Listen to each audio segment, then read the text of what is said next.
Hi friends, எல்லோரும் எப்படி இருக்கீங்க? இன்றைக்கி என்னோட ஃபுல் டே விலாக் தான் ஷேர் பண்ண போகிறேன். ஆக்சுவலாக இந்த விலாக் வந்து சண்டே அன்னைக்கு எடுத்தது. ஒரு பழமொழி சொல்லுவாங்க இல்லையா, யானை வரும் முன்னே மணி ஓசை வரும் பின்னே. அந்த மாதிரி அண்ணன் வந்ததும் பின்னாடி தம்பி எழுந்து வந்துட்டார். சண்டேனா எப்படிங்க இருக்கும்? ஒரு வேலைக்கு போகிறவங்களும் சரி, பசங்களை ஸ்கூலுக்கு அனுப்புகிற அம்மாக்களுக்கெல்லாம் காலையில் அறக்க பறக்க ஓடினதெல்லாம் போதும். வீக்கெண்டில் நல்லா தூங்கி எழுந்திருக்கணும் தானே. எங்கே முடியுது? இன்றைக்கி ஜெய்க்கு வந்து சிலம்பம் கிளாஸ் இருக்கிறதுனால 6 o'clockலாம் போயிடுவான். இன்றைக்கி ஆக்சுவலாக லேட்டு. அவன் எழுந்ததுமே பார்த்திங்கன்னா நாங்கள் போடுற சவுண்டில் குட்டி சார் எழுந்துட்டார்.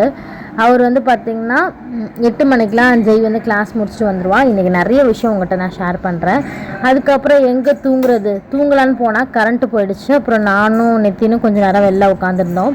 இன்றைக்கி காலையில் பிரேக்ஃபாஸ்ட்டுக்கு வந்து தேங்காய் துவையல், நல்ல பச்சை மிளகாய், புளி, தேங்காய், இது பார்க்கும்போதே அவ்வளோ டெம்ட் ஆகுது. இன்றைக்கி மார்னிங் பிரேக்ஃபாஸ்ட்டுக்கு வந்து அம்மா வந்து பூண்டு தேங்காய் பால்லாம் போட்டு கஞ்சி தான் வச்சாங்க. அதுக்கு துவையல் அரைக்கலான்னு பார்த்தா கரண்ட்டில், சரி விட்டு நான் அம்மியில் போய் அரைச்சிட்டு வரேன்ட்டு பின்னாடி நம்ம அம்மி போட்டிருக்கோமா, அதுலேருந்து சூப்பராக அரைச்சிட்டு வந்தாங்க. என் ஹஸ்பண்டும் வந்து பார்த்திங்கன்னா ஜிம் போயிட்டு வந்துட்டாங்க. அவருக்கும் பிளாக் காஃபி போட்டு கொடுத்தாச்சு. நித்தின் வந்து கொஞ்சம் ஃபீடிங் பண்ணி அவனை தூங்க வச்சிட்டேன். நானுமே குளிச்சுட்டு வந்துட்டேன். இப்போ நம்ம வந்து சாப்பாடெலாம் கட்டிக்கிட்டு ஒரு இடத்துக்கு தான் போகிறோம். அதுக்கு முன்னாடி மிஷினில் துணியை போட்டலான்ட்டு துணியெல்லாம் எடுத்துகிட்டு போயாச்சு. காலையில் பிரேக்ஃபாஸ்ட்டு எனக்கு, என் ஹஸ்பண்டுக்கு, எங்கள் மாமனாருக்கு, ஜெய்க்கு 4 பேருக்கு மட்டும் எடுத்துக்கிட்டேன். இன்றைக்கி வந்து பார்த்திங்கன்னா பூண்டு, வெந்தயம், தேங்காய் பால்லாம் போட்ட கஞ்சி, அதுக்கு புதினா தேங்காய் துவையல் அவ்வளோ சூப்பராக இருந்துச்சு. நாக்கில் வச்சதும் அந்த சுல்லுன்னு இருந்துச்சு. சூப்பராக இருக்கும். இது எல்லாமே அம்மா தான் பண்ணாங்க. எனக்கு வேலையே இப்போ இல்லை, 1 வாரமாக ஆயிடுச்சு. நான் வீட்டு வேலைலாம் பார்த்து அவ்வளோ ரெஸ்ட் எடுக்கிறேன். கம்பெனி போகிறது, வீட்டில் வந்து ரெஸ்ட் எடுக்கிறதுமா இருக்குது. எங்களுக்கு பேக் பண்ணி கிளம்பியாச்சு.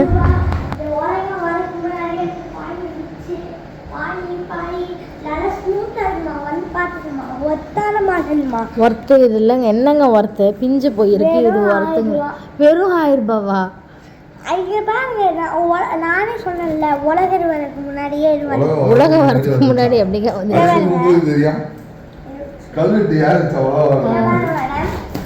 இந்த பாருங்க மேடம்,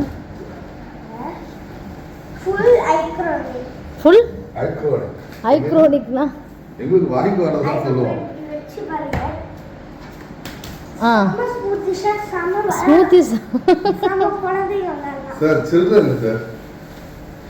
சரிங்க, நாங்கள் கிளம்புறோம்.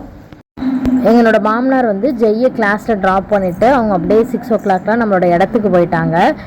இந்த இடம் வந்து நம்ம செடி வைக்கிறதுக்காக மட்டும் பிளான் பண்ணியிருக்கோம்.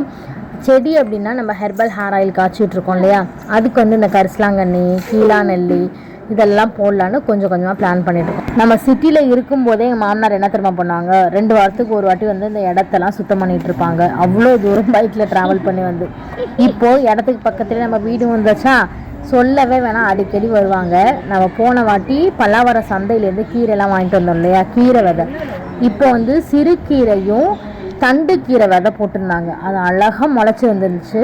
இப்போ ஆடி மாதம் தான் கரெக்டான மாதமே. பூச்செடி, அதுக்கப்புறம் ஏதாவது மரம் நடணும் அப்படின்னா ஆடி மாதம்தான் நல்ல ஒரு மாதம். ஆடிப்பட்டம் தேடி விதை அப்படின்னு சொல்லுவாங்க.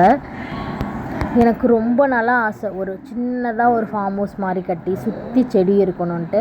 ஸோ அதுக்கான விதைகள் தான் இப்போ நம்ம போட்டிருக்கோம். இது எந்த அளவுக்கு வரும் அப்படிங்கிறது தெரியல, பார்க்கலாம். ஒரு ட்ரையல் தான் பண்ணியிருக்கோம். அதுக்கப்புறம் தென்னங்கன்று, அப்புறம் வந்து கத்தாழை, ரோஸ்மேரி, கொஞ்சம் வந்து பூச்செடி இதெல்லாமே எடுத்துகிட்டு வந்தோம். அதுக்கப்புறம் கத்திரி விதையெல்லாம் வாங்கிட்டு வந்தது எல்லாமே போட்டிருக்கோம்.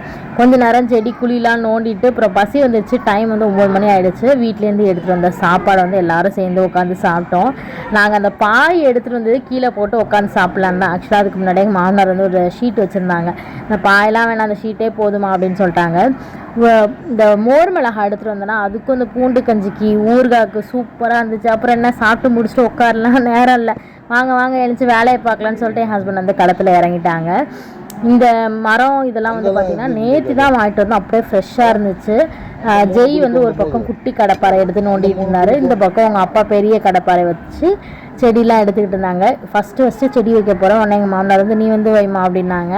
வேணாம் நீங்களே வைங்க அப்படின்னு சொன்னேன். அதுக்கப்புறம் என் ஹஸ்பண்ட் தான் வச்சாங்க, 2 பேரும் சேர்ந்து வச்சாங்க. ஹாப்பியாக இருந்துச்சுங்க. நமக்குன்னு ஒரு சின்ன இடம், அதில் 4 காய்கறி செடி, 2 பூச்செடி இருந்தால் போதும், மனசுக்கு அவ்வளோ நிம்மதியாக இருக்கும். நம்ம சிட்டின்னு இருந்து ஒன்றுமே நம்ம வந்து பெருசாக பார்க்கல இல்லையா. இதுக்கப்புறம் பீஸ்ஃபுல்லாக இருக்கணும், நம்மளோட லைஃப்பை ஃப்யூச்சரை நினச்சி ஓடணும் அப்படிங்கிற ஒரு டார்கெட்டை மட்டும் வச்சு தான் நம்ம போயிட்டுருக்கோம். மேனிஃபெஸ்டிங் சொல்லுவாங்க இல்லையா, எவ்வளோ பேர் பண்ணியிருக்கீங்க? நான் பண்ணியிருக்கேன். இந்த வீட்டில் எப்படி நான் இப்போ இருக்கணும், இது எல்லாமே ஹஸ்பண்ட் அடிக்கடி சொல்லுவேன். வீடுன்னு கட்டினா சுற்றி பூச்செடியாக இருக்கணும், நல்ல காய்கறி, இந்த கத்திரிக்காய் செடி, பச்சை மிளகாலாம் போடணும். ஏதாவது ஒரு குழம்பு வச்சா வீட்லேருந்து கொல்லை பக்கத்துலேருந்து போய் அந்த கருவேப்பிலை செடியிலேருந்து 2 கொத்து கருவேப்பிலை எடுத்துகிட்டு வந்து நம்ம குழம்புல போட்டு சமைக்கணும்னு நினச்சிக்கிட்டே இருப்பேன். பட் இது எல்லாமே இப்போ நம்ம ரெண்டல் வீட்டில் பண்ணிகிட்டு இருக்கோம். ஸோ மேனிஃபெஸ்டிங் பண்ணிங்கன்னா எல்லாமே நடக்கும். பண்ணிக்கிட்டே இருந்தால் மட்டும் பத்தாது, அதுக்கான சின்ன உழைப்புமே நம்ம போட்டாகணும். நான் வந்து பார்த்திங்கன்னா ஒரு கிராமத்தில் தான் இருந்தேன். படித்தது மட்டும்தான் கொஞ்சம் சிட்டிக்கு வெளில வந்து படித்தது. ஸ்கூல் போகும்போது பார்த்திங்கன்னா அந்த 7:30 மணிக்கு ஒரு ப்ரைவேட் பஸ் வரும். ஒரு நாளைக்கு வந்து பார்த்திங்கன்னா 10 ரூபா டிக்கெட்டு, காலையில் 5 ரூபா, ஈவினிங் 5 ரூபா. காசுக்கெல்லாம் பஞ்சமே கிடையாது. பஸ் ஃபேரை விட நமக்கு செலவுக்குமே அப்பா வந்து அதிகமாக தான் கொடுப்பாங்க. ஹாஸ்டலில் இருக்கும்போது வாரம் வீட்டுக்கு வந்துடும். அந்த சாட்டர்டே சண்டே டெய்லி 500 ரூபா. எப்போது 2012லாம் நான் ஹாஸ்டலில் இருக்கிற டைமில், அப்போ வாரத்துக்கு 500 ரூபா கொடுப்பாங்க. அந்த காசு என்ன பண்ண ஏது பண்ணன்னு கேட்க மாட்டாங்க. திரும்ப போகும்போது சோப்பு, ஷாம்பு, எனக்கு தேவையான பூஸ்ட் பாட்டில் எல்லாமே வாங்கி கொடுப்பாங்க. அப்போது எனக்கு அந்த மணியோட வேல்யூ தெரியவே இல்லை. இப்போது நம்ம கஷ்டப்பட்டு ஏர்ன் பண்ணும்போது தான் ஒவ்வொரு பொருளுக்கு நம்ம செலவழிக்கும் போது எனக்கு அந்த மணியோட பெயின் வந்து தெரியுது. அப்போயுமே வந்து இந்த காசு கஷ்டம் அப்படின்னு சொல்லியிருந்தாங்கன்னா எனக்கு அது மேபி தெரிஞ்சிருக்குன்னு நினைக்கிறேன். ஆஃப்டர் மேரேஜ்க்கு அப்புறம் தான் பணம் எவ்வளோ முக்கியம், அந்த பணத்தை சம்பாதிக்க எவ்வளோ பேர் ஓடிக்கிட்டு இருக்காங்க அப்படிங்கிறது நான் ரியலைஸே பண்ண ஸ்டார்ட் பண்ணேன். அதுக்கப்புறம் ஒரு வழியாக கிளம்பியாச்சு. பக்கத்தில் முடக்கத்தான் கீரை நிறைய இருந்தது. தொக்கு நம்ம செய்வோம் இல்லையா, அதுக்கு தேவைப்படுன்னு பறிச்சுட்டு வந்துட்டேன். நெக்ஸ்ட் டேவே முடக்கத்தான் கீரை தொக்குமே பண்ணிட்டோம். வரவல்ல அக்கா வீடு இருக்குது, அங்கே போயிருந்தோம். அங்கே ஆடிக்கூழில் பக்கத்து வீட்டிலாம் கொடுப்பாங்க இல்லையா, எனக்கும் கூழ் இந்த கருவாட்டு குழம்புலாம் எடுத்துகிட்டு வந்தாங்க. அதெல்லாம் வாங்கிட்டு வீட்டுக்கு வந்துட்டேன். வீட்டுக்கு வந்தால் 2 பேரும் சூப்பராக தூங்குறாங்க. நித்தினுக்கு அழகாக எங்கள் அம்மா தொடச்சி பொட்டெல்லாம் வச்சுட்டு பக்கத்துலேயே படுத்துட்டாங்க. வந்து இப்படி பார்க்குற ஹாலில் இவர் என்னென்னா குப்பர் அடித்து படுத்துட்டாரு. அப்புறம் கிச்சனில் எடுத்துகிட்டு வந்த திங்ஸ்லாம் வச்சுட்டு பார்த்தா எங்கள் அம்மா முக்கால்வாசி சமையலே முடிச்சிருக்காங்க. மீன் தான் வாங்கிட்டு வர போகிறேன் அப்படின்னு சொல்லியிருந்தேன். அதுக்கு வந்து பார்த்திங்கன்னா வெங்காயம் தக்காளிலாம் கட் பண்ணி பாத்திரத்தெல்லாம் வதக்கி சாதம் வடிச்சிட்டாங்க. தக்காளி சூப்பு மாதிரி ரசம் வச்சுருந்தாங்க. ஐயோ என்னடா இது, முக்கால்வாசி சமையலே முடிச்சிட்டாங்களே அப்படின்னு எனக்கு ஆசையாக இருந்துச்சு. அதை விட நம்ம வேலைக்கு போகிறோம், இல்லை வெளியில் ஏதாவது ஒரு விஷயத்துக்கு நம்ம போகிறோம், வீட்டுக்கு வந்து பார்த்தா வீடு க்ளீனாகவும் கிச்சனில் சமையல் பண்ணி வச்சுன்னா எவ்வளோ ஒரு ஆனந்தமாக இருக்கும். எனக்கு அப்படி தான் பட்டர்ஃப்ளைலாம் பறந்துச்சு. எங்கள் அம்மா என் கூடவே இருந்தால் நல்லாயிருக்கும், பட் அப்படி இருக்கவும் முடியாது இல்லையா. ஸோ அவங்களுக்குன்னு வீடு இருக்குது, அப்புறம் எல்லாரையும் பார்க்கணும். அதனால் எங்கள் அம்மா வந்து ஊருக்கு கிளம்பிட்டாங்க. ஆக்சுவலாக 1 வீக் கிட்ட ஆயிடுச்சு. இந்த ஆடி அமாவாசைலாம் வந்துச்சு, அப்பாவுக்கு வந்து கண்டிப்பாக சாமி கும்பிடணும், அந்த தர்ப்பணம்லாம் தம்பி போய் கொடுக்கணும், அம்மாவும் தம்பியும் தான் போகணும். அதனால் கிளம்பிட்டாங்க ஊருக்கு.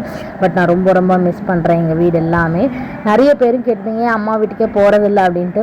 ஆக்சுவலாக வந்து பார்த்திங்கன்னா அம்மா வீட்டுக்கு போகிறதுக்கு டைம் இல்லை.